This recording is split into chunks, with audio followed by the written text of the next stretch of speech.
જો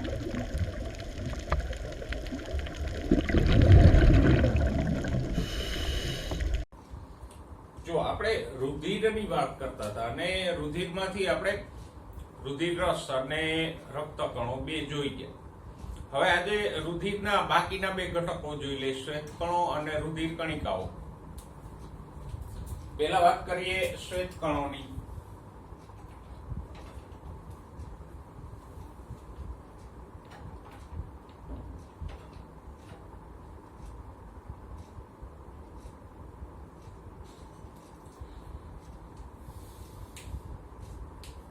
તો જેમ આપણે રક્તકણોને ઇરિથ્રોસાઇટ કહેતા હતા, એમ શ્વેતકણોને કહેવામાં આવે લ્યુકોસાઇટ.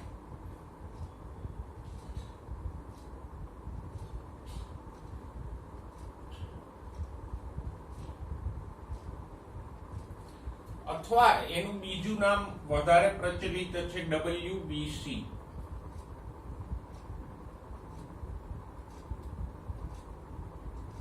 એટલે જેમ RBC એટલે રેડ બ્લડ સેલ્સ, તો એમ WBC એટલે વ્હાઇટ બ્લડ સેલ્સ.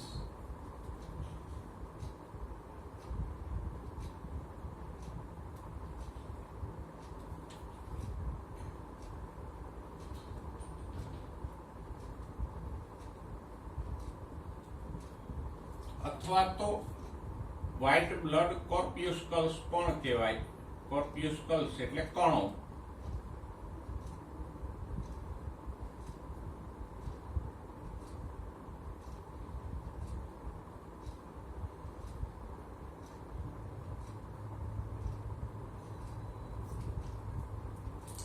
તો આમ શ્વેતકણોનું સૈદ્ધાંતિક નામ છે લ્યુકોસાઇટ્સ, પણ બોલચાલની ભાષામાં એને WBC પણ કહેવામાં આવે.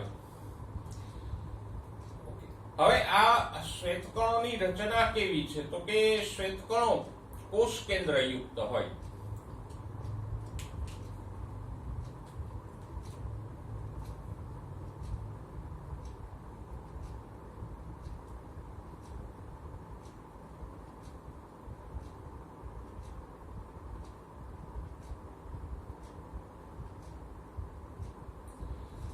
રક્તકણોમાં કોષ કેન્દ્ર નહોતું, પણ શ્વેતકણોમાં કોષ કેન્દ્ર જોવા મળે. પછી તો કે શ્વેતકણોનું પ્રમાણ સૌથી ઓછું હોય. ત્રણેય પ્રકારના રુધિરકણો છે, રક્તકણો, શ્વેતકણો અને રુધિર કણિકાઓ. એ ત્રણેયમાં સૌથી ઓછા હોય તો શ્વેતકણો છે. કેટલું પ્રમાણ છે? તો કે એનું પ્રમાણ 6 થી 8000 પ્રતિ ઘન મિલીમીટર હોય.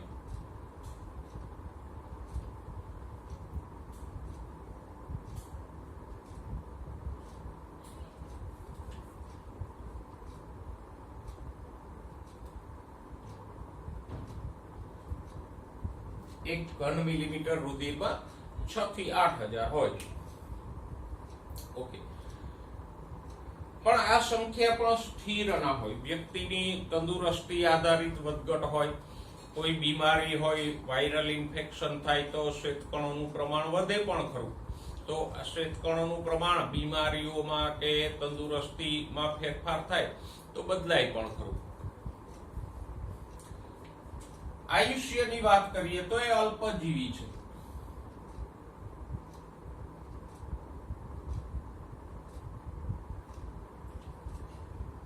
એટલે કે ઓછો સમય જીવે છે. અલગ અલગ પ્રકારના શ્વેતકણો અનુસાર કોઈ થોડાક કલાકોથી લઈ અને અમુક દિવસો સુધી એ જીવન તરી પછી નાશ પામી જાય અને અસ્થિમજ્જામાં ઉત્પન્ન થાય. બધા જ રુધિર કોષો છે એ અસ્થિમજ્જામાં ઉત્પન્ન થશે.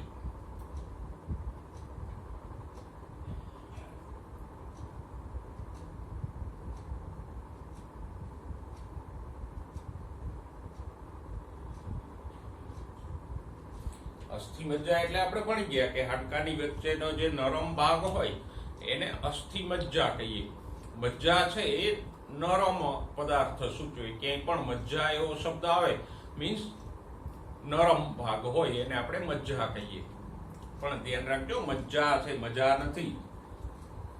હવે પ્રકારોની વાત કરીએ. શ્વેતકણો બે પ્રકારના જોવા મળે.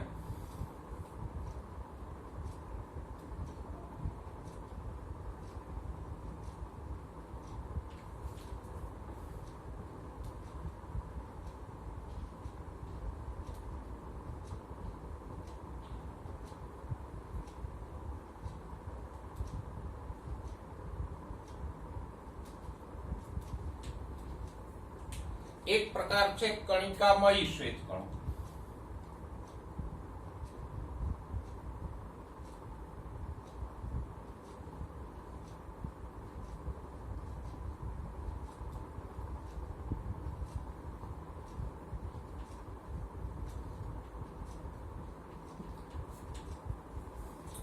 અને બીજો પ્રકાર છે કણિકા વિહીન શ્વેતકણો.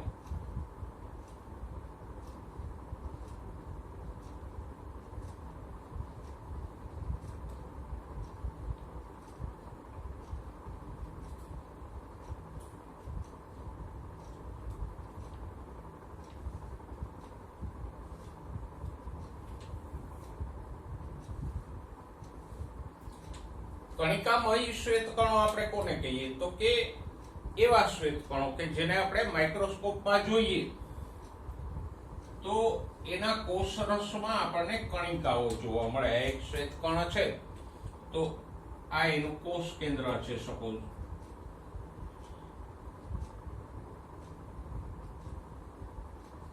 આ કોષ કેન્દ્ર છે તો કોષરસમાં આપણને આવી કણિકાઓ જોવા મળે.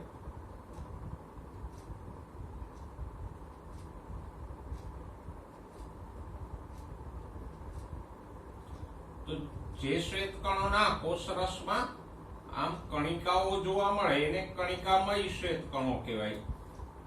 અને જે શ્વેતકણોના કોષરસમાં કણિકાઓ જોવા નથી મળતી એને આપણે કણિકા વિહીન શ્વેતકણો કહીએ. તો નામ પ્રમાણે જ લક્ષણ છે અથવા એમ કે લક્ષણ પ્રમાણે જ નામ છે. કણિકાઓ જોવા મળે એ કણિકામયી શ્વેતકણો. કોષરસમાં કણિકાઓ ન જોવા મળે તો કણિકા વિહીન શ્વેતકણો કહીશું. તો આ કણિકામયી શ્વેતકણની આકૃતિ આપણે દોરી.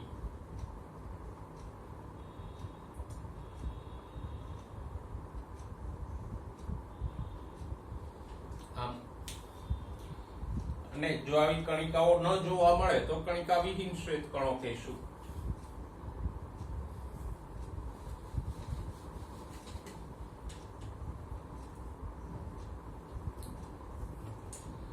કણિકામયી શ્વેતકણો 3 છે.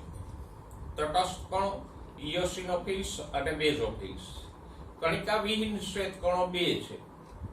એક કેન્દ્રી કણો અને લસિકા કણો. જોતા જઈએ એક એક ને. પહેલા નંબર 1 તટસ્થ કણો.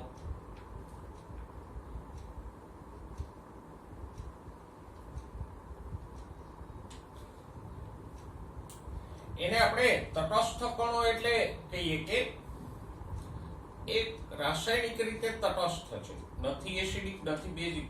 બે પ્રકારના અભિરંજકોથી અભિરંજિત થાય. એસિડિક અભિરંજકોથી અભિરંજિત થશે ને બેઝિક અભિરંજકથી અભિરંજિત થશે. હવે અભિરંજક શું છે એ પણ કહી દઉં. માઇક્રોસ્કોપમાં આપણે કોઈ પણ કોષો જોવા હોય તો આ કોષો છે એ મોટા ભાગના રંગહીન હોય. એટલે આપણે માઇક્રોસ્કોપમાં કોષોને સારી રીતે જોવા માટે એની ઉપર આપણે રંગીન દ્રાવણો નાખતા હોઈએ જેથી કરીને કોષો અને કોષોના ભાગો રંગીન થઈ જાય. તો આવા જે રંગીન પદાર્થો છે એને આપણે શું કહીએ? અભિરંજકો. દાખલા તરીકે મિથિલિન બ્લુ જે ડુંગળીના કોષોને અભિરંજિત કરવા માટે તમે ભૂતકાળમાં વાપરી ગયા છો. તો આ બંને પ્રકારના એસિડિક બેઝિક બે પ્રકારના અભિરંજકોથી અભિરંજિત થશે એટલે એને આપણે શું કીધા? તટસ્થ કણો. એનું પ્રમાણ કેટલું છે તો કે તટસ્થ કણો સૌથી વધુ પ્રમાણમાં છે. કેટલા છે તો કે 60 થી 65% જેટલા.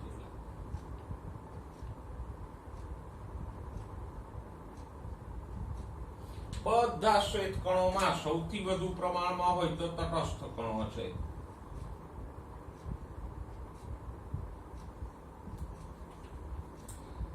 ઓકે, એનું કાર્ય શું છે તો કે ભક્ષક કોષો તરીકે કામ કરે.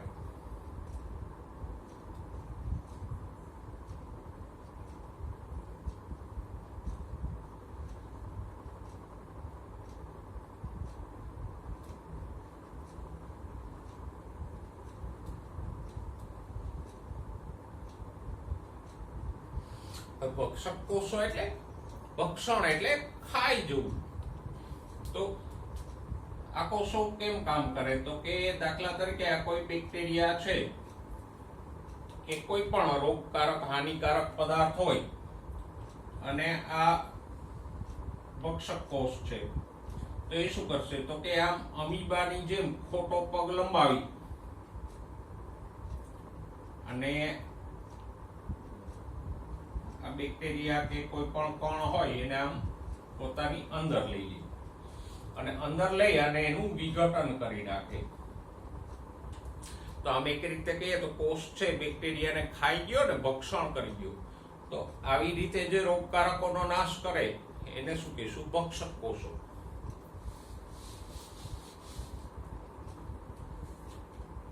પછી બીજા પ્રકારના શ્વેતકણોની વાત કરીએ.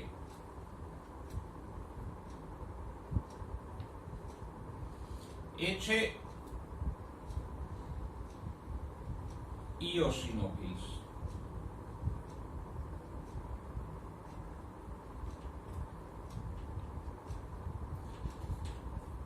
ઇયોસિનોફિલ્સ એસિડિક સ્વભાવના છે અને ઇયોસિન નામના એસિડિક અભિરંજકથી અભિરંજિત થાય. જેમ મિથિલિન બ્લુ એક અભિરંજક છે, એમ ઇયોસિન નામનું એક અભિરંજક હોય અને એ ઇયોસિન એસિડિક છે. તો આવા ઇયોસિન જેવા એસિડિક અભિરંજકોથી અભિરંજિત થાય એટલે આપણે આને ઇયોસિનોફિલ્સ કહીએ. અને રાસાયણિક રીતે એસિડિક સ્વભાવના છે તો એને આપણે એસિડોફિલ્સ પણ કહીશું. પ્રમાણ કેટલું છે? તો કે એનું પ્રમાણ ફક્ત 2 થી 3% જેટલું છે.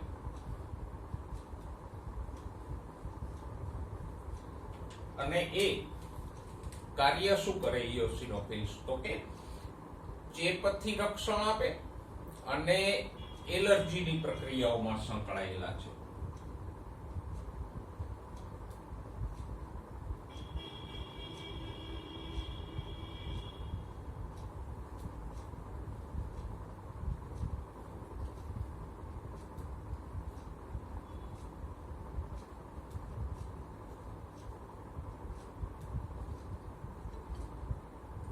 એલર્જી આપણે જાણીએ છીએ, ઘણા લોકોને એકદમ છીકો આવતી હોય કે ઉધરસ આવતી હોય તો એને આપણે એલર્જી કહીએ. તો એ એલર્જી સંબંધિત પ્રક્રિયાઓમાં આ ઇયોસિનોફિલ્સ સંકળાયેલા છે. ત્રીજા પ્રકારના કણિકામય શ્વેતકણોની વાત કરીએ તો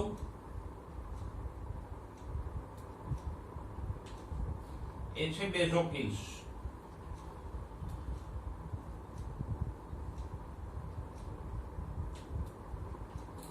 હવે તમે નામ ઉપરથી જ સમજી જાઓ કે બેઝોફિલ્સ એટલે બેઝિક સ્વભાવના હોય એવા અને બેઝિક અભિરંજકોથી અભિરંજિત થતા હોય એવા. તો આ રાસાયણિક રીતે તટસ્થ છે, પાણીની જેમ. આ એસિડિક છે, આ બેઝિક છે. બેઝોફિલ્સનું પ્રમાણ સૌથી ઓછું હોય, એ <1% હોય એટલે આપણે લખશું 0.5 થી 1% જેટલા. તો સૌથી વધારે તટસ્થ કણો છે, જ્યારે સૌથી ઓછા પ્રમાણમાં શ્વેતકણો કયા છે? બેઝોફિલ્સ. બેઝોફિલ્સ શું કરે? તો કે બેઝોફિલ્સ 3 પદાર્થોનો સ્ત્રાવ કરશે. કયા? હિપેરિન, હિસ્ટેમાઇન અને સેરોટોનિન.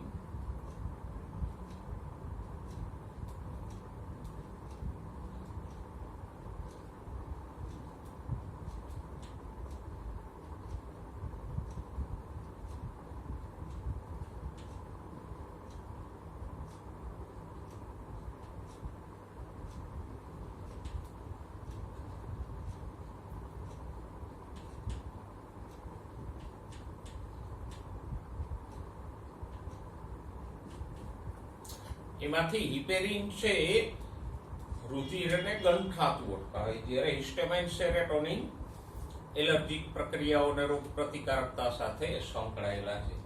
તો આ 3 પ્રકારના શ્વેતકણોને એના પ્રમાણ કાર્યની આપણે વાત કરી. હવે 2 કણિકાવિહીન શ્વેતકણો જોઈ લઈએ. કણિકાવિહીન શ્વેતકણોમાં પહેલા છે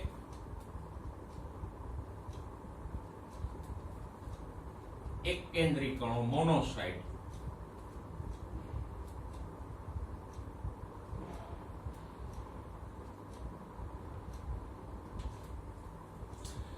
એક કેન્દ્રી કણોનું પ્રમાણ કેટલું છે? તો કે એક કેન્દ્રી કણો 6 થી 8% જેટલા છે.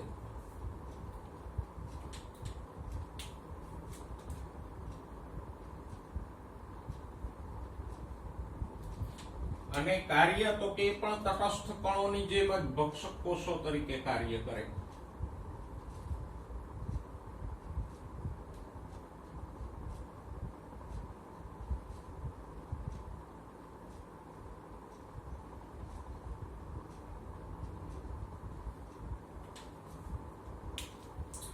પછી બીજા છે લસિકા કણો, લિમ્ફોસાઇટ્સ.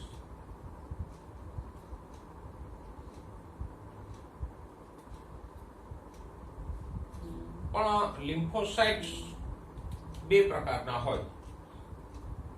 એનું પ્રમાણ છે 20 થી 25%. એટલે બીજા નંબરે સૌથી વધુ પ્રમાણ હોય તો પહેલા નંબરે તટસ્થ કણો આવશે, બીજા નંબરનું સૌથી વધારે પ્રમાણ હોય તો લસિકા કણોનું 20 થી 25% જેટલા હોય. અને બે પ્રકારના છે.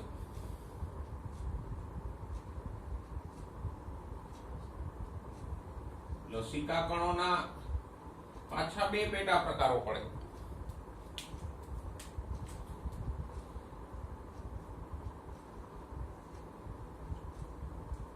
બી લસિકા કોષો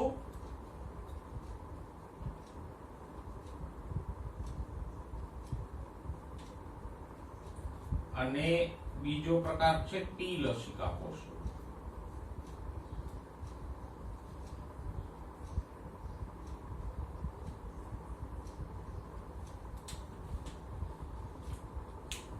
બી કોષો શું કામ કરે? આપણા પુસ્તકમાં તો એવો ઉલ્લેખ છે કે આ બંને રોગ પ્રતિકારકતા સાથે સંકળાયેલા છે. પણ સ્પષ્ટ રીતે કહીએ તો બી કોષો એન્ટીબોડી ઉત્પન્ન કરે. એન્ટીબોડીઓ શબ્દ તો તમે સાંભળ્યો છે ને, એમાં કોરોના કાળમાં તો સામાન્ય માણસો બોલતા હોય છે એન્ટીબોડી એન્ટીબોડી. તો બી કોષો એન્ટીબોડી ઉત્પન્ન કરે.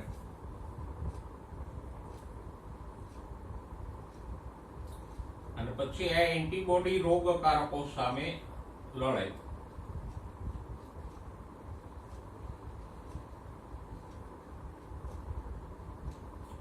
જ્યારે ટી કોષો એ બી કોષોને એન્ટીબોડી નિર્માણમાં મદદ કરે. એટલે એન્ટીબોડી બનાવવાનું કામ બી લસિકા કોષો કરશે, પણ ટી કોષો એને એમાં મદદ કરશે. તો આપણે આ શ્વેત કણો વિશે ચર્ચા કરી. પહેલું તો શ્વેત કણો વિશે સામાન્ય બાબતો જોઈ કે શ્વેત કણોને શું કહેવાય? તો કે લ્યુકોસાઇટ કહેવાય. સામાન્ય રીતે એને WBC એટલે વ્હાઇટ બ્લડ કોર્પ્યુસ્કલ્સ કહેવાય. રક્તકણોથી વિરુદ્ધ એ કોષ કેન્દ્ર યુક્ત છે અને પ્રમાણ એનું ઘણું ઓછું છે. જ્યાં રક્તકણોનું પ્રમાણ 50 થી 55 લાખ હતું, ત્યાં શ્વેત કણોનું પ્રમાણ 6 થી 8000 ઘન મિલીમીટરમાં છે. આયુષ્ય એનું અલ્પજીવી છે. રક્તકણોનું આયુષ્ય 120 દિવસનું હતું. રક્તકણોની જેમ જ અસ્થિ મજ્જામાં ઉત્પન્ન થાય. જો ક્યારેક તમને આવા એક ટ્વિસ્ટેડ MCQ પૂછી લે, કેવા? તો કે આવા. દાખલા તરીકે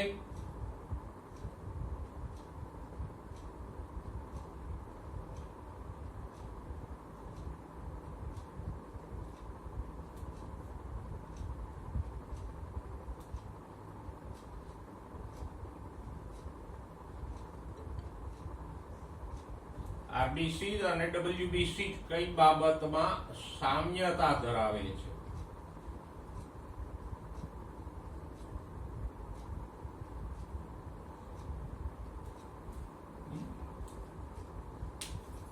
પછી ઓપ્શનો આપણને આપ્યા હોય.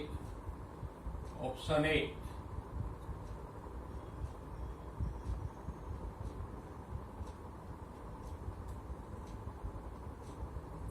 કોષ કેન્દ્રની હાજરી. પછી ઓપ્શન બી કાર્ય. ઓપ્શન સી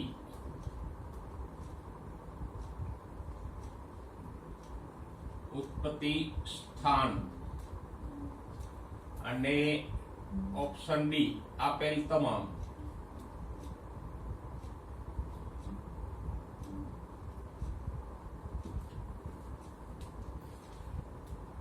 તો આવો એમસીક્યુ પૂછે તો આપણે થોડી વાર માટે ગૂંચવાઈ જઈએ, કારણ કે બુકમાં ક્યાંય સ્પષ્ટ આવું લખ્યું નથી. પણ આનો જવાબ આપણે શોધવો પડે, આપણે જે ભણ્યા છીએ એના આધારે. જો આરબીસી ડબલ્યુબીસી માં કોષ કેન્દ્રની હાજરીમાં સમાનતા નથી, આરબીસી માં કોષ કેન્દ્ર ના હોય, ડબલ્યુબીસી માં હોય, એટલે આ બાબતમાં બે સરખા નથી. કાર્યો તો કે આરબીસી O2 CO2 નું વહનનું કાર્ય કરે, જ્યારે લ્યુકોસાઇટ રોગ પ્રતિકારકતાનું કામ કરે. તો એમાં પણ સમાનતા નથી. બરાબર. તો જો આ બંનેમાં સમાનતા નથી તો પછી આ એ નહીં આવે ને આપેલ તમામ. બધામાં સમાનતા છે એવું આ ઓપ્શન ડી દર્શાવે, તો એ તો આ બે ખોટા પડ્યા, નથી સમાનતા, તો આ પણ નહીં આવે. જવાબ આવશે સી, ઉત્પત્તિ સ્થાન બેનું સરખું છે, બંને અસ્થિ મજ્જામાં ઉત્પન્ન થાય. તો આવા એમસીક્યુ પૂછે ત્યારે આપણે ગૂંચવાઈએ. તો થોડું જો અત્યારથી જ આપણે સમજ આધારિત તૈયાર કરવાની આદત પાડીએ તો સહેલાઈથી આવા જવાબો આવડી જાય આપણને. ઓકે, આપણે શ્વેત કણોની વાત કરતા હતા, એમાં આપણે શ્વેત કણોના બે પ્રકારોને પણ જોયા. તો શ્વેત કણો વિશે જે કંઈ આપણે લખ્યું છે એ મુદ્દાસર તમારી નોટમાં નોંધી લેજો, જેથી કરીને તૈયારી કરવામાં સરળતા રહે.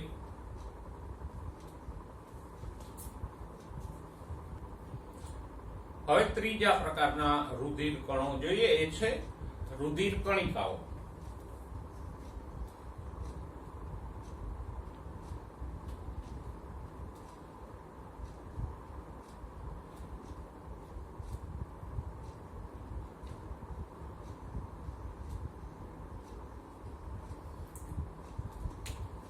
રુધિર કણિકાઓને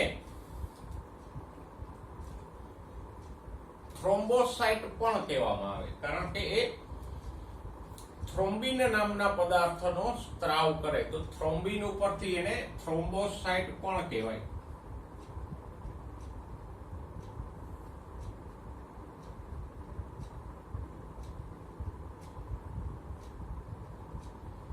અથવા આપણે ગુજરાતીમાં એને ત્રાક કણો પણ કહીએ.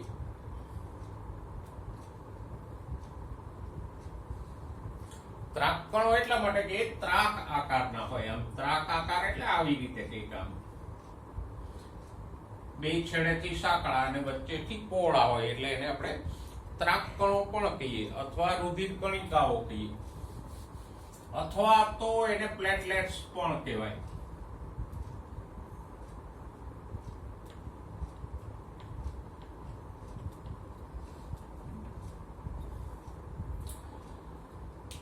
બરાબર. ઘણી વખત નથી આપણે જોતા, પેલો ડેન્ગ્યુ કે થયો હોય તો લોકો કે ને એના પ્લેટલેટ ઘટી ગયા હતા, એમ કાઉન્ટ ઘટી ગયા હતા. તો આ પ્લેટલેટ્સ છે એ રુધિર કણિકાઓ કે થ્રોમ્બોસાઇટ.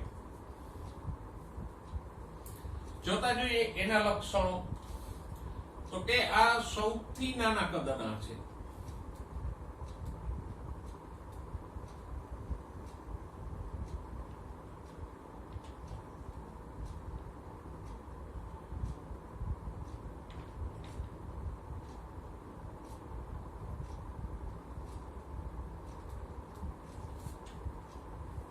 ત્રણેય રુધિર કણો આપણે જોયા એ સૌથી નાના કદના હોય. એમાં તો કોણ છે? આ જો કદના આધારે પણ આપણને આમ પૂછી લે.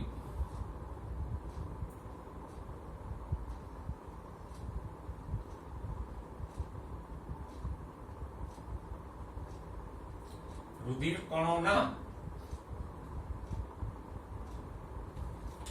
કદના આધારે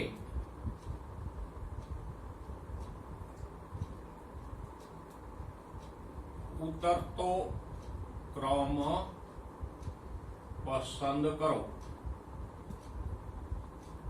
ઉતરતો ક્રમ એટલે મોટા કદનું હોય એ પહેલા અને નાના કદનું હોય એ પછી.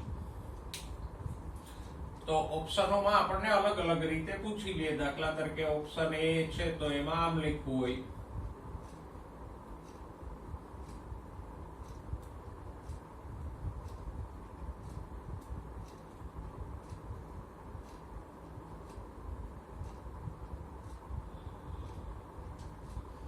પછી ઓપ્શન બી આમ આપ્યું હોય,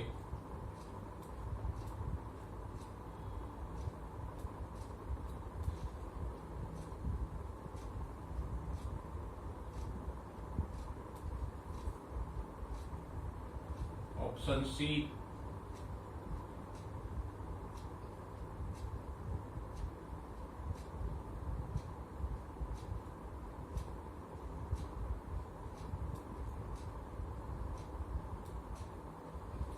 તો ઉતરતો ક્રમ છે એટલે સૌથી મોટા કોણ છે?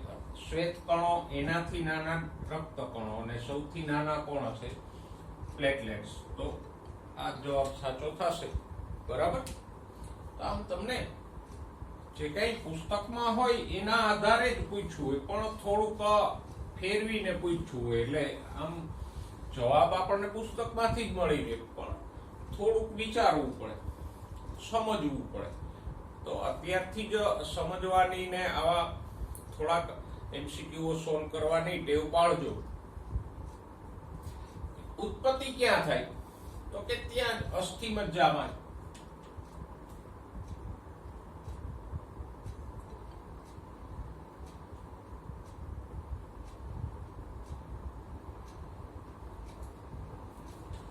ખંડિત કોષો છે જે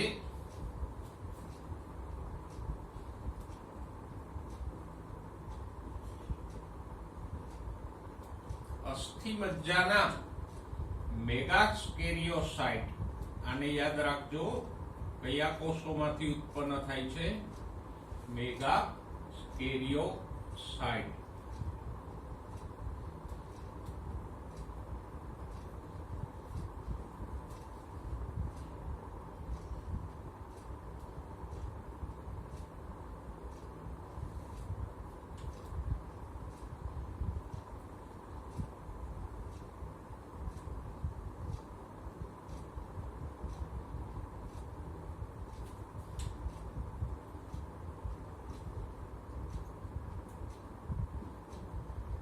તો અસ્થિ મજ્જામાં મેગાકેરિયોસાઇટ્સ નામના મોટા કોષો આવેલા હોય, એમાંથી ઉત્પન્ન થાય. અને ખંડિત કોષો એવો શબ્દ શા માટે વાપર્યો? તો કે આ કોષોની ઉત્પત્તિ આમ કોષ વિભાજનથી નથી થતી, પણ આ મેગાકેરિયોસાઇટ્સ છે તો આમ જાણે એના ટુકડા થતા હોય ને એવી રીતે આ ત્રાક કણો ઉત્પન્ન થાય. આ કોષના આમ ટુકડા થતા હોય એવું થાય, અને આમ આ ત્રાક કણો સર્જાય. તો આમ ખંડન એટલે ટુકડા થવા. તો આ કોષના ટુકડા થવા જેવી પ્રક્રિયાથી એ ઉત્પન્ન થાય એટલે આપણે એને ખંડિત કોષો કહીએ. કોષ કેન્દ્ર વિહીન છે.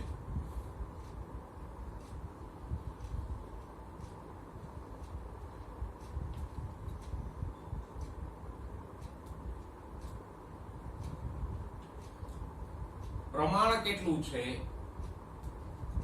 તો કે પ્રમાણના આધારે એ સેકન્ડ નંબર આવે. કેટલા છે? તો કે 1.5 થી 3.5 લાખ જેટલા હોય.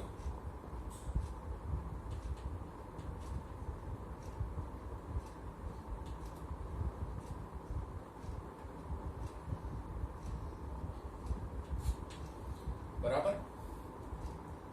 ઓકે, તો હમણાં આપણે જે કદના આધારે એમસીક્યુ પૂછ્યો એવો જ પ્રમાણના આધારે પૂછી લે કે પ્રમાણના આધારે રુધિર કણોને ઉતરતા ક્રમમાં ગોઠવો કે ચડતા ક્રમમાં ગોઠવો. તો ઉતરતા ક્રમમાં પ્રમાણ પૂછે તો સૌથી વધારે પ્રમાણ હોય એ પહેલા આવે, સૌથી ઓછું પ્રમાણ હોય એ પછી આવશે. તો આપણને એવો એમસીક્યુ પૂછે કે ભાઈ રુધિર કણોને પ્રમાણના આધારે ઉતરતા ક્રમમાં ગોઠવો, તો શું આવશે? તો સાચો જવાબ આવશે સૌથી વધારે પ્રમાણ આરબીસી નું હોય એટલે પહેલા, એના પછી રુધિર કણિકાઓ કે પ્લેટલેટ્સ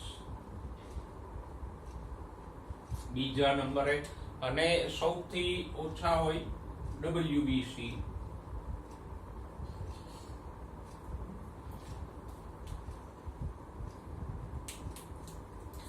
કાર્ય જોઈએ. આનું કાર્ય શું છે? તો કે એનું કાર્ય છે એ રુધિર જામી જવા માટેના પદાર્થોનો સ્ત્રાવ કરે.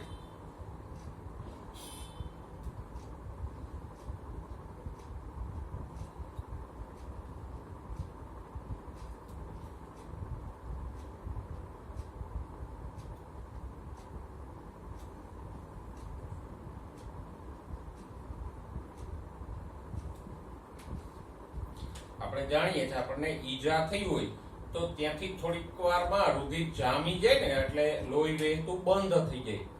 તો એ જે રુધિર ગંઠાઈ જવા માટે કે રુધિર જામી જવા માટે આમ તો ઘણા પદાર્થો જોઈએ, પણ એમાંના અમુક થ્રોમ્બોપ્લાસ્ટિન જેવા પદાર્થોનો સ્ત્રાવ આ રુધિર કણિકાઓ કરે ને થ્રોમ્બોપ્લાસ્ટિન જેવા પદાર્થોનો સ્ત્રાવ કરે છે, એટલે જ આપણે એને થ્રોમ્બોસાઇટ્સ પણ કીધા. અને હવે તમે સમજી શકો, કોઈ વ્યક્તિમાં જો રુધિર કણિકાઓનું પ્રમાણ ઘટી જાય, સંખ્યા ઘટી જાય, તો એનું રુધિર ગંઠાય નહીં અને એને ઈજા થાય તો રુધિર વધારે પ્રમાણમાં વહી જાય ઈજામાંથી. તો આમ જો રુધિર કણિકાઓનું પ્રમાણ ઘટે તો ઈજામાંથી વધારે પડતા રુધિરનો વ્યય થઈ જાય, અને વધારે પડતા રુધિરનો વ્યય થઈ જાય તો માણસનું મૃત્યુ પણ થાય. તો આ રુધિર કણિકાઓ આ અગત્યનું કાર્ય કરે છે કે ઈજાગ્રસ્ત ભાગમાં એ રુધિરને જમાવી દે, જેથી કરીને ત્યાંથી રુધિર વહેતું બંધ થઈ જાય. તો આપણે ત્રણેય પ્રકારના રુધિર કણોની ચર્ચા કરી, રક્તકણો, શ્વેતકણો અને ત્રાકકણો. એમાંય ખાસ શ્વેતકણોમાં અલગ અલગ પ્રકારો જોવા મળે. ટોટલ 5 પ્રકારના શ્વેતકણો છે. તો એ બધાને વ્યવસ્થિત રીતે યાદ રાખજો. હવે જોઈએ રુધિર જૂથ. આમ તો જુદી જુદી 30 રીતે રુધિરને રુધિર જૂથમાં વિભાજિત કરી શકાય. એટલે કે રુધિરના અલગ અલગ લક્ષણો લઈ અને 30 પ્રકારે રુધિર જૂથ પાડવામાં આવે. પણ એમાંથી બે જ પ્રકાર કે બે જ પદ્ધતિઓ આપણે ઉપયોગમાં લઈએ. કઈ બે પદ્ધતિઓ? તો કે એક પદ્ધતિ છે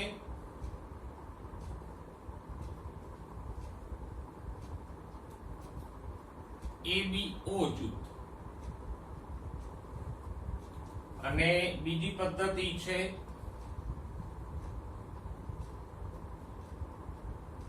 RH જૂથ. જે 30 પ્રકારે રુધિર જૂથો પાડવામાં આવે એમાંના બે પ્રકારો આપણે ઉપયોગમાં લેતા હોઈએ વધારે, કે ABO જૂથ અને RH જૂથ. બે થી આપણે પરિચિત છીએ. ABO જૂથમાં A, B, AB અને O એમ 4 જૂથ પાડવામાં આવે રુધિરના. RH પ્રકારમાં તો કે RH પ્રકારમાં બે જૂથ પાડીએ, RH નેગેટિવ અને RH પોઝિટિવ. અને બેને આપણે બોલીએ છીએ ભેગા, A positive, B positive, A negative. એ રીતે આપણે બે જૂથને ભેગા બોલીએ ને, ABO પ્રમાણે અને નેગેટિવ કે પોઝિટિવ પ્રમાણે. તો આપણે આ બંને પદ્ધતિ ભણશું, પણ ધ્યાનમાં રાખજો, બે પદ્ધતિ ભલે આપણે બોલીએ છીએ સાથે કે A નેગેટિવ, B પોઝિટિવ, પણ બે વસ્તુ અલગ છે. ABO એ પદ્ધતિ અલગ છે અને નેગેટિવ પોઝિટિવ વાળી પદ્ધતિ અલગ છે. એટલે બે બાબતો સંપૂર્ણ અલગ છે. હવે જો પહેલા આપણે ABO જૂથની વાત કરીએ, તો ABO માં રક્તકણ ઉપર આવેલા બે એન્ટીજનના આધારે 4 રુધિર જૂથ પાડી શકાય.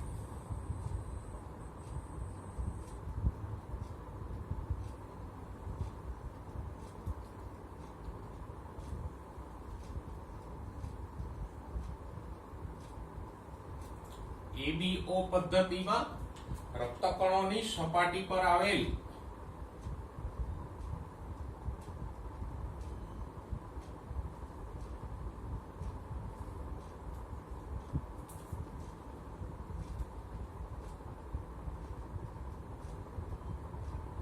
બે પ્રકારના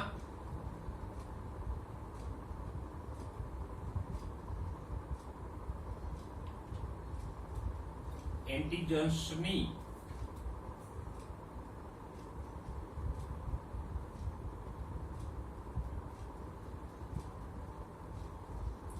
હાજરીના આધારે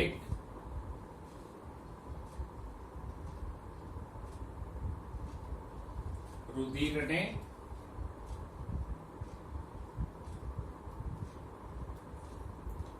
ચાર જૂથમાં વર્ગીકૃત કરાય. અને એ ચાર જૂથ કયા છે આ પદ્ધતિમાં? ABO પદ્ધતિ છે. એ પદ્ધતિમાં રુધિરના ચાર જૂથ પડે. કયા? A, B, AB અને O. આ ચારેયથી તો આપણે પરિચિત છીએ. હવે જો અહીંયા આપણે એવું ઉલ્લેખ કર્યો કે રક્તકણોની સપાટી પર બે પ્રકારના એન્ટીજન્સ હોય. તો આ એન્ટીજન શું છે? તો કે એન્ટીજન છે એ સામાન્ય રીતે કોષની સપાટી પર આવેલા પ્રોટીનો કે કાર્બોદિતો હોય. તો અહીંયા એન્ટીજન છે એ કાર્બોદિત છે, પોલિસેકેરાઇડ છે. ઘણીવાર કોઈ એન્ટીજન છે પ્રોટીન પણ હોય. દાખલા તરીકે પેલો કોરોના વાયરસ છે એનો ફોટો આપણે જોઈએ છીએ. તો એની ઉપર કેમ આમ ચારે બાજુ લંબાયેલા પેલા ભાગો હોય ને એ પ્રોટીન છે. તો એવા જ લંબાયેલા ભાગો અહીંયા હોય એને આપણે એન્ટીજન કહીશું. પણ અહીંયા એન્ટીજન શું છે? પ્રોટીનને બદલે શર્કરાઓ છે, કાર્બોદિત છે. જો એક રક્તકણ હું દોરું,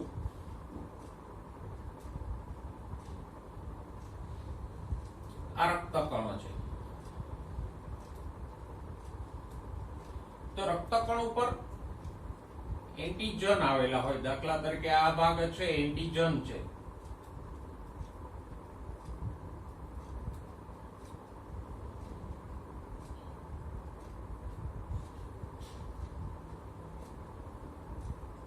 અને બે પ્રકારના છે. એકને કહેશું એન્ટીજન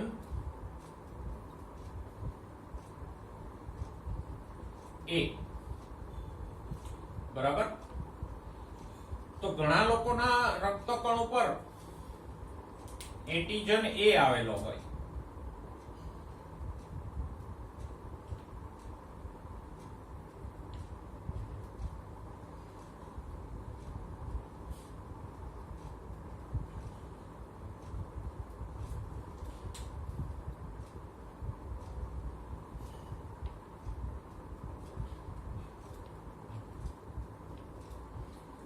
તો જે લોકોના રક્તકણો ઉપર એન્ટીજન A હોય એનું બ્લડ ગ્રુપ આપણે કયું ગણશું?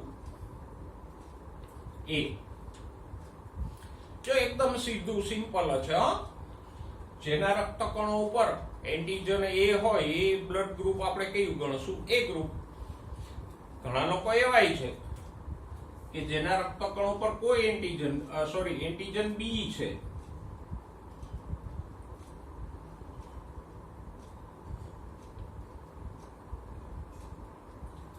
એનો આકાર આપણે અલગ દર્શાવીએ, આમ દર્શાવીએ.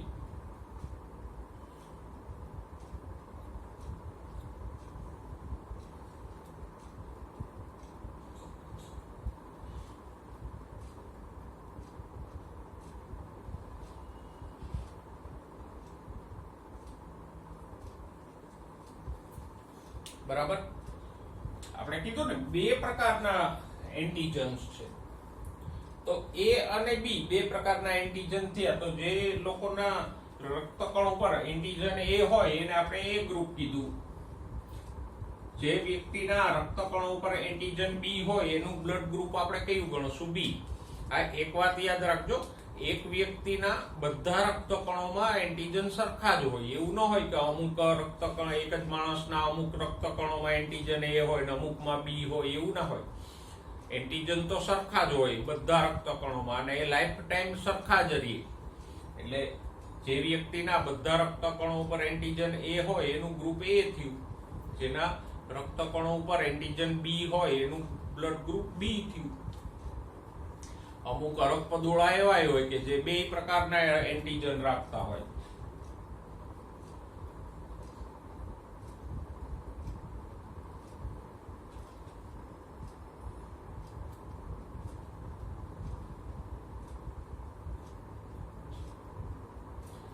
લોકોના રક્તકણો ઉપર બે પ્રકારના એન્ટીજન મળશે, એન્ટીજન એ હશે અને બી એ હશે.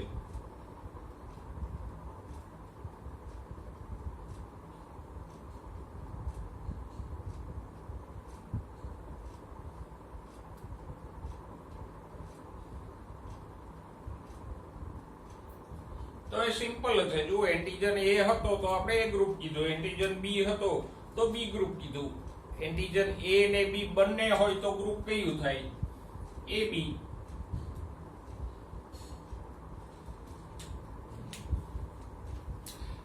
ઘણા માણસોના રક્તકણો ઉપર કોઈ એન્ટીજન બે માંથી એકેય એન્ટીજન હોતા નથી. એ ના હોય ને એન્ટીજન બી એ ના હોય.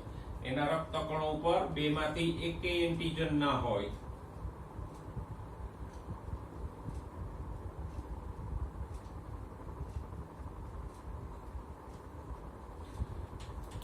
તો હવે આ વ્યક્તિનું બ્લડ ગ્રુપ કયું થાય? ઓ. તો એકદમ સહેલું છે. એન્ટીજન એ હોય તો એ ગ્રુપ, એન્ટીજન બી હોય તો બી ગ્રુપ, એન્ટીજન એ અને બી બંને હોય તો એ બી ગ્રુપ, અને બે માંથી એકેય એન્ટીજન ના હોય તો ઓ ગ્રુપ. થઈ ગયા 4 પ્રકારના બ્લડ ગ્રુપ. બરાબર? જરાય ગૂંચવવાની જરૂર નથી, સીધું સાદું છે. પણ જો તમે ભેગું કરો તો ગૂંચવાઈ જાવ, કારણ કે આ એન્ટીજન થી તો આપણને સમજાઈ ગયું. પણ રક્તકણો ઉપર એન્ટીજન હોય તો સામે એન્ટીબોડી પણ હોય રુધિર રસમાં. બે પ્રકારના એન્ટીજન છે તો રુધિર રસમાં બે પ્રકારના એન્ટીબોડી હોય.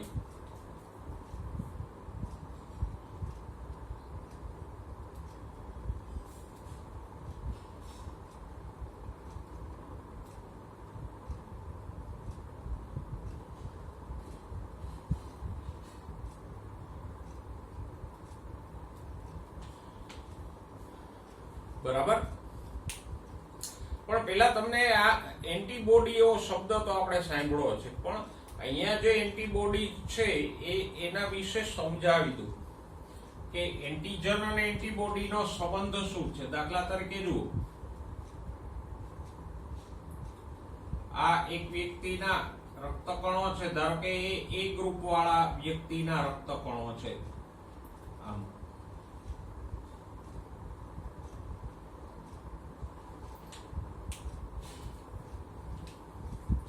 હવે એના રુધિર રસમાં કોઈ એવા એન્ટીબોડી આવે કે જે આ એન્ટીજન એ સાથે જોડાઈ શકતા હોય.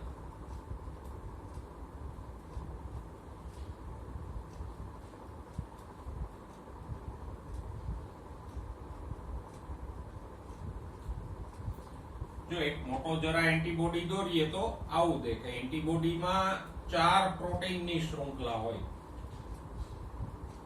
આપણે ધોરણ 12 માં ભણશું એન્ટીબોડીની રચના, પણ અત્યારે સમજાવી દઉં કે એન્ટીબોડીમાં પ્રોટીનની આવી 4 શૃંખલાઓ હોય.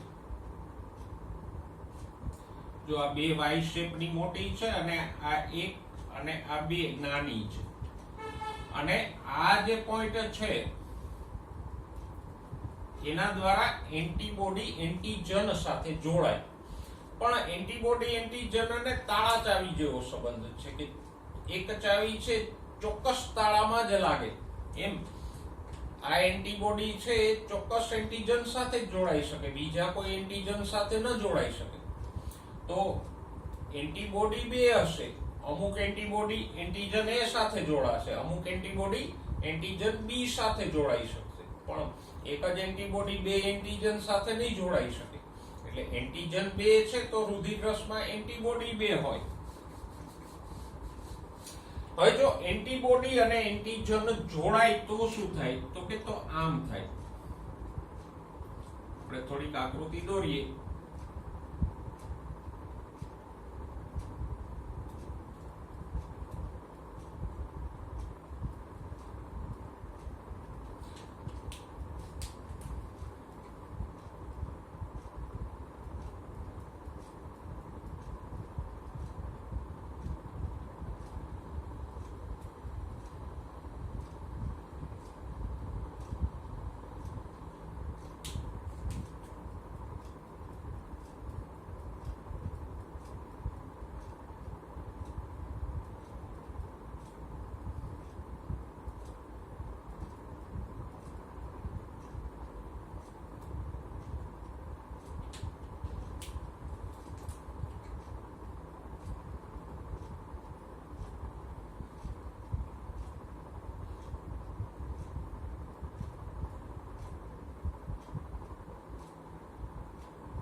આપણે અહીંયા જોઈ શકીએ, જો એન્ટીજન અને એન્ટીબોડીના જોડાણને કારણે રક્તકણોનો એક સમૂહ બની ગયો.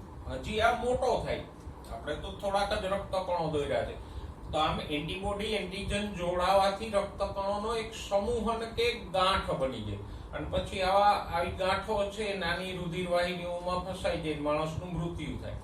તો આમ જો એન્ટીબોડી અને એન્ટીજન જોડાઈ જાય તો રક્તકણોનું આવું સમૂહ ન થઈ જાય, ગાંઠો બની જાય, અને એને કારણે માણસનું મૃત્યુ થાય. પણ આ બધું સમજતા પહેલા, એન્ટીબોડી સમજતા પહેલા તમે આટલું યાદ રાખી લ્યો, એન્ટીજનના આધારે 4 પ્રકારના રુધિર જૂથ સમજી લ્યો. પછી એન્ટીબોડીની વાત, જેમ રક્તકણ ઉપર 2 પ્રકારના એન્ટીજન હોય, એ અને બી, એમ રુધિર રસમાં 2 પ્રકારના એન્ટીબોડી હોય. પણ ખાસ ધ્યાનમાં રાખજો, આ એક વ્યક્તિ છે એ ગ્રુપ વાળો, તો એના રક્તકણ ઉપર જેવા એન્ટીજન હોય એને અનુરૂપ એન્ટીબોડી ન હોય. હવે અહીંયા એ ગ્રુપ વાળા વ્યક્તિના રુધિર રસમાં એન્ટીબોડી એન્ટીજનથી જુદા હશે. દાખલા તરીકે અહીંયા એન્ટીબોડી કેવા હોય, તો કે આવા.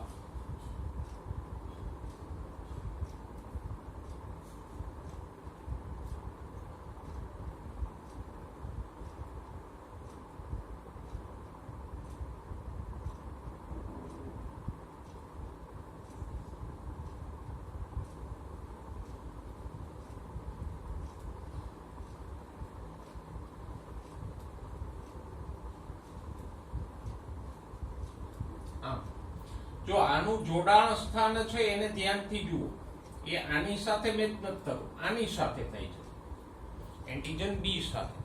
બરાબર. પણ હવે એન્ટીજન બી તો આ વ્યક્તિમાં છે ને, એક વ્યક્તિમાં એન્ટીજન એ છે ને રુધિરમાં એન્ટીબોડી બી છે, આને આપણે કહીશું એન્ટી બી.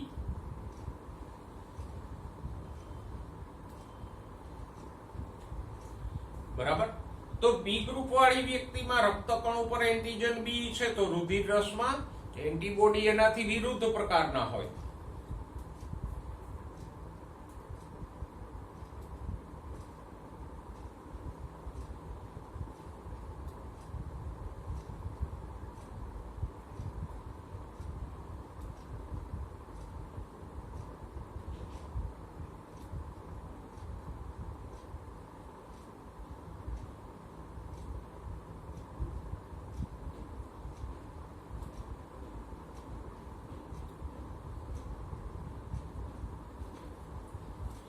કારણ તો કે જો આ એન્ટીજન અને એન્ટીબોડી બે સરખા હોય, સુસંગત હોય, તો વ્યક્તિના રક્તકણો ગંઠાઈ જાય, માણસ મરી જાય. એટલે વ્યક્તિમાં જેવો એન્ટીજન હશે એવા એન્ટીબોડી નહીં હોય, વિરુદ્ધ હશે. 2 એન્ટીજન છે, 2 એન્ટીબોડી છે, તો એન્ટીજન એ હોય તો એન્ટીબોડી કઈ હોય? બી. એન્ટીજન બી હોય તો એન્ટીબોડી કઈ હોય? એ. બરાબર. ક્યારે એન્ટીજન એ ને એન્ટીબોડી એ ભેગા ન થાય તો માણસ મરી જાય, આમ રુધિર ગંઠાઈ જવાથી. અહીંયા જુઓ, 2 એન્ટીજન હાજર છે, તો સ્વાભાવિક છે કે સામે આ 2 માંથી એકેય પ્રકારના એન્ટીબોડી રહી શકશે નહીં. જો આ એબી ગ્રુપ વાળાના રુધિર રસમાં 2 માંથી એકેય એન્ટીબોડી હોય તો રુધિર આમ ગંઠાઈ જશે ને. બરાબર. કારણ કે એન્ટીજન 2 છે, તો પછી 2 માંથી એકેય પ્રકારના એન્ટીબોડી ના હોઈ શકે, તો અહીંયા એન્ટીબોડી ગેરહાજર હોય. અહીંયા જુઓ,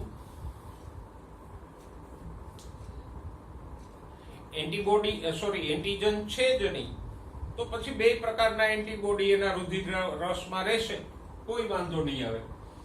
ઓ ગ્રુપ વાળી વ્યક્તિમાં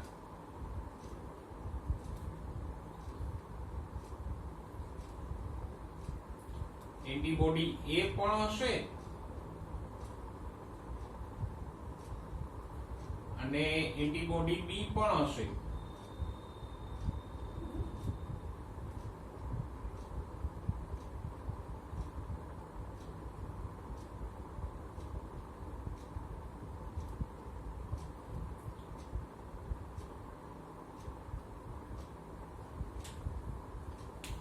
કારણ તો કે અહીંયા એન્ટીજન જ નથી તો આ એન્ટીબોડી બિચારા જોડાવાના કે નહીં યાર? જો એન્ટીજન જ ન હોય તો ભલે ને બે એન્ટીબોડી રહેતા રક્તકણોનું સમૂહન નહીં થાય.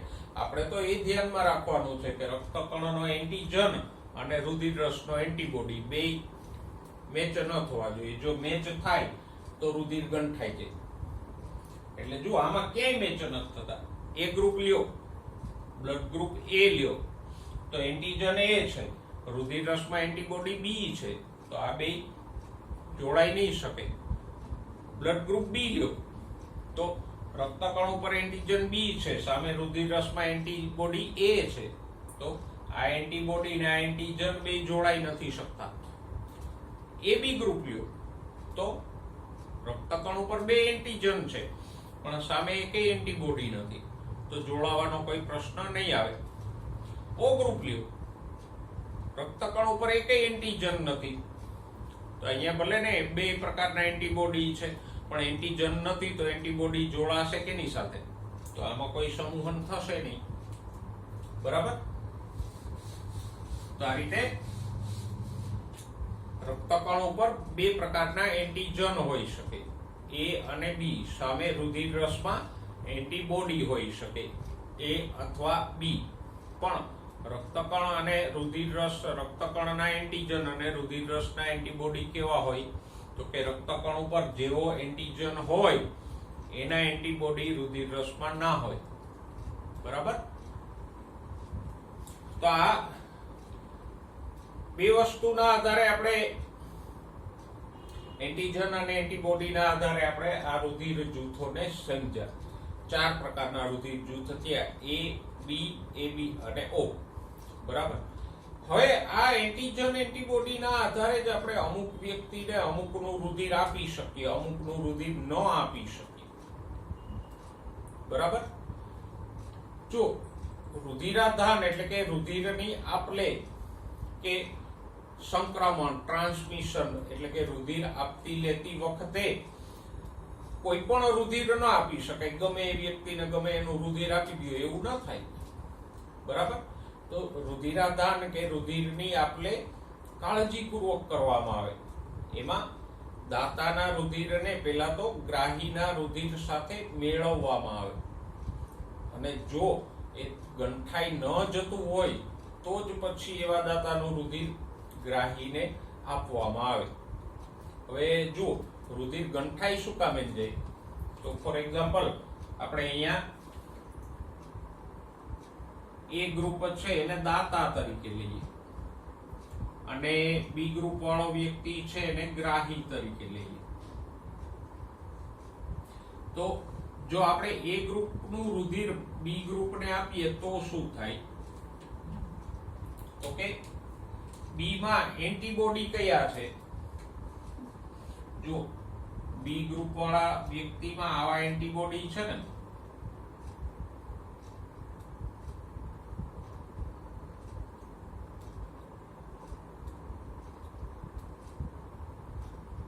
એન્ટી એ પ્રકારના. બરાબર? અને એ ગ્રુપ વાળામાં તો કે એ ગ્રુપના રક્તકણો ઉપર આવા એન્ટીજન છે, એન્ટીજન એ છે. હવે જેવું એનું રુધિર બી ના શરીરમાં દાખલ થશે એટલે શું થશે? તો કે આ એન્ટીબોડી આ એન્ટીજન સાથે જોડાઈ જશે અને રુધિરની ગાંઠો બની જશે, એટલે આ વ્યક્તિનું મૃત્યુ પણ થશે. બરાબર? પણ જો બી નું રુધિર બી ને આપશો તો કઈ પ્રશ્ન નહીં થાય આમ, કારણ કે દાતા તરીકે આપણે બી લઈએ અને એનું રુધિર બી ગ્રુપ વાળાને આપીએ તો શું થાય? તો કે અહીંયા એન્ટીજન કેવા છે? બી છે, અને એન્ટીબોડી આમાં કેવા છે? આ ગ્રાહીમાં એ પ્રકારના. તો આ બે જોડાઈ નહીં શકે. તો બી વાળી વ્યક્તિનું રુધિર બી વાળાને આપી શકાશે, પણ એ વાળી વ્યક્તિનું રુધિર એ વાળાને નહીં અપાય. એવી જ રીતે એ વાળાને આપણે એ બી નું રુધિર આપીએ તો શું થાય? તો કે જો અહીંયા આવા એન્ટીજન છે, આવા રક્તકણો આ વ્યક્તિના શરીરમાં દાખલ થાય એટલે આ એન્ટીબોડી આની સાથે જોડાઈ જાય, માણસનું મૃત્યુ. ઓ વાળાનું રુધિર આપણે એ વાળાને આપીએ તો શું થાય? તો કે આવા રક્તકણો આના શરીરમાં આવે તો શું થશે? કઈ નહીં થાય. આ લેનારના શરીરમાં ભલે આવા એન્ટીબોડી છે રુધિર રસમાં, પણ અહીંયા એન્ટીજન જ નથી, તો આ એન્ટીબોડી જોડાશે કે નહીં હારે? એટલે જ ઓનું રુધિર આપણે કોઈને આપી શકીએ, કારણ કે ઓમાં એન્ટીજન જ નથી. એટલે આમાં ગમે એમાં રુધિર આપો, એન્ટીજન જ નથી, તો આ એન્ટીબોડી રુધિરને ગંઠાવી નહીં શકે. બરાબર? તો આમ એન્ટીજન એન્ટીબોડીની સુસંગતતાના આધારે આપણે રુધિરની આપ-લે કરી શકીએ. ઓકે, આટલું બધું યાદ કરીએ તો તમને એક સહેલો અને સીધો ચાર્ટ આપું કે જેનાથી તમને એ મળી જાય કે કોણ કોને રુધિર આપશે અને કોણ કોનું રુધિર લઈ શકશે. દાખલા તરીકે જુઓ, તમારે આમ 4 જૂથ લખવાના. ઓ અહીંયા AB, ડાબી બાજુએ O, જમણી બાજુએ AB, અને વચ્ચે અહીંયા A લખો અને B લખો. આ રીતે ચારેયને પ્લેસ કરવાના. આ જગ્યા ન બદલવી જોઈએ. O ડાબી બાજુએ, AB જમણી બાજુએ, A અને B વચ્ચે. આમ 4 લખ્યા. હવે સિમ્પલ બે જ વસ્તુ યાદ રાખો કે કોણ કોને રુધિર આપી શકે કે લઈ શકે. તો એક તો વ્યક્તિ પોતાના ગ્રુપને આપી શકશે ને. O વાળો છે એ O વાળાને રુધિર આપી શકે કે લઈ શકે, એ તો સિમ્પલ છે. એ ગ્રુપ વાળો છે એ બીજા એ ગ્રુપ વાળાને રુધિર આપી શકે ને એનું રુધિર લઈ શકે. એ જ રીતે બી ગ્રુપ વાળો અને એ બી ગ્રુપ વાળો. એ તો યાદ રહી જાય આપણને કે એક ધારો કે એમ પૂછે કે એ ગ્રુપ વાળા એ જૂથ વાળી વ્યક્તિ કોને રુધિર આપી શકે, તો એ વાળાને તો આપી જ શકશે. એમાં કઈ યાદ રાખવું પડે એવું છે? એ સિવાય કોને આપી શકે? તો આ રીતે 4 લખો. O, AB, A અને B.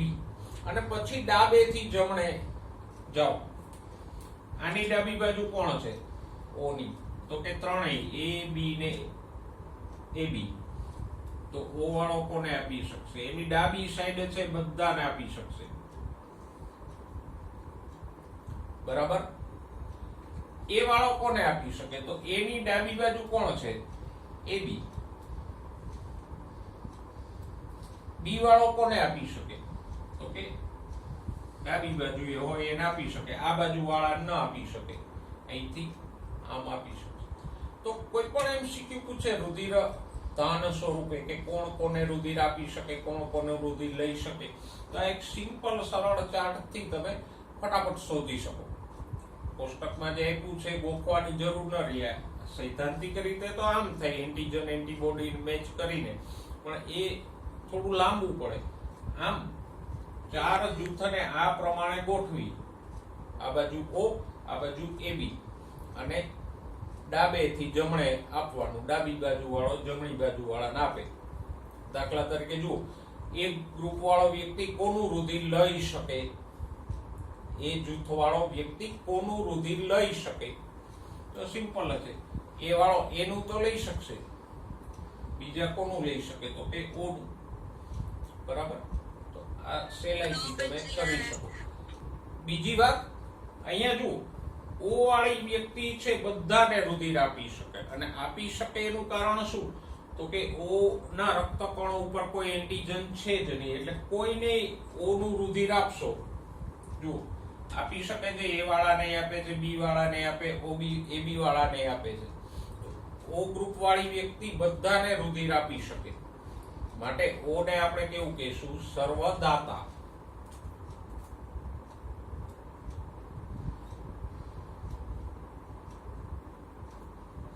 અને AB માં કોઈ એન્ટીબોડી જ નથી, એટલે AB વાળો ગમે એનું રુધિર લઈ શકશે. જુઓ, AB વાળો વ્યક્તિ છે તો એ O ગ્રુપ નું રુધિર લઈ શકે, A નું લઈ શકે અને B નું લઈ શકે. તો AB વાળાને આપણે કહીશું સર્વગ્રાહી.